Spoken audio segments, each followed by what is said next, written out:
Look, in-unveil na nga ang wax figure nitong si Catherine Bernardo dito sa Makati bago dalhin sa Madame Tussauds sa Hong Kong.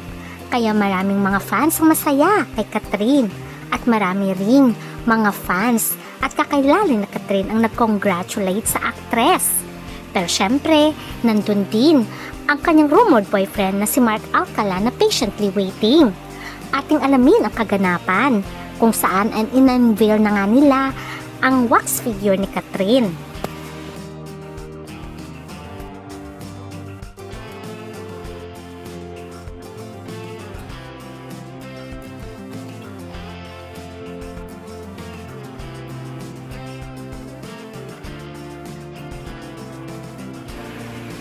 Isa sa maituturing na pinakasikat na aktres, hindi lamang sa Pilipinas kundi sa ibang bansa, ay walang iba kundi si Catherine Bernardo.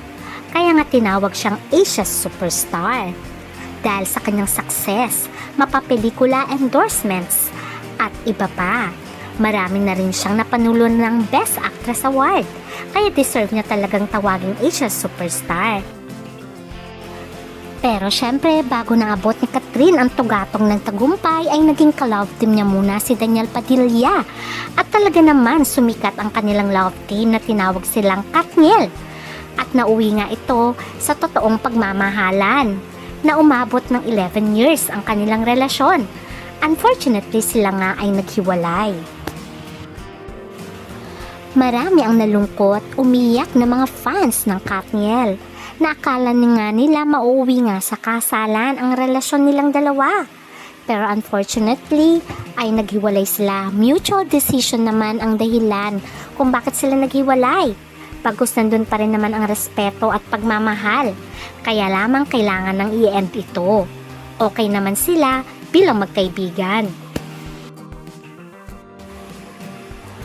Ngayon ay nalilink nga si Catherine Bernardo kay Mayor Mark Alcala ng Lucena City. Pero wala pa rin pag-amin sa kanilang dalawa. Although lagi silang spotted ng mga fans at nakukuhanan sila sa mga mall na magkasama.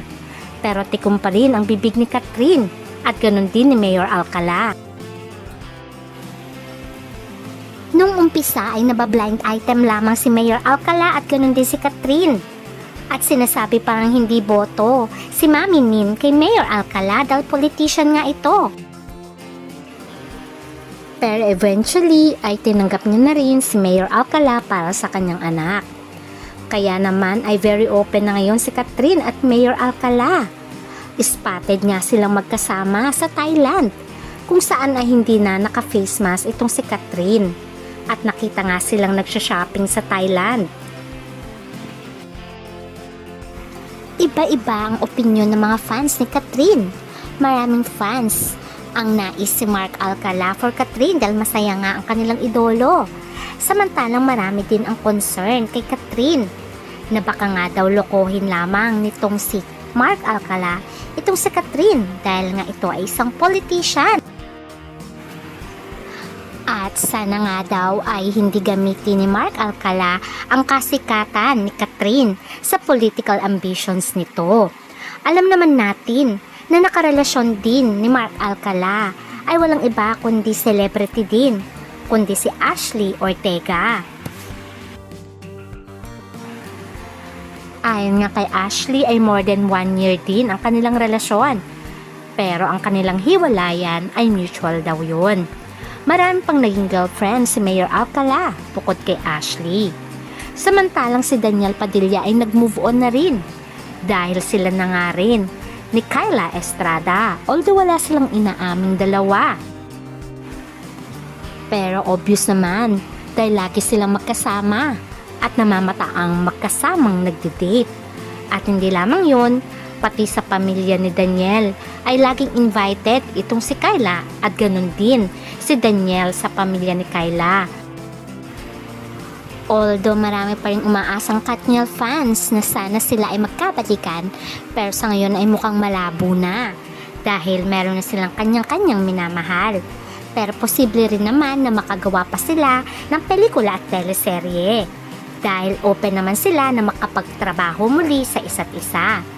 Ngayon, ay na-awardan nga muli itong si Catherine Bernardo. At maraming mga fans ang masaya dahil na-recognize nga siya sa Madame Tussauds ng Hong Kong, kung saan nga ay ginawa ang kanyang wax figure. At ito ay nilaunch muna sa Makati bago i-launch ulit ito sa Hong Kong. Deserve naman talaga ni Catherine na magkaroon siya ng wax figure sa Madame Tussauds ng Hong Kong, kasi naman very successful na si Catherine in terms sa kanyang career. Matatandaan na very successful ang Hello Love Again at Hello Love Goodbye ni Catherine at ni Alden Richards, kung saan ito ang pinaka-blockbuster of all time sa Pilipinas. At talaga namang tumabo ito ng bilyon. Kaya naman deserve ni Catherine ang award na ito. Siyempre, very proud at masaya din ang pamilya ni Kat na nandun din na nakasupport kay Catherine. At tuwang-tuwa nga si Mami Min dito. Spotted din ang kanyang kaibigang si Maha Salvador at mga executive ng ABS-CBN nung in-unveil na nga ang wax figure ni Catherine sa Makati. At syempre, nandun si Mark Alcala na patiently waiting lamang sa kanyang minamahal. Alam naman natin na very low-key lamang ang relationship nila ni Catherine Bernardo. At syempre, nagpasalamat si Catherine sa organizers at sa pamunuan ng Madame Tussauds, kung saan nga ay kinilala siya at ginawan nga siya ng wax figure. At sabi nga niya, ay marami pa rin daw Filipino talent, sana mabigyan din daw ng opportunity.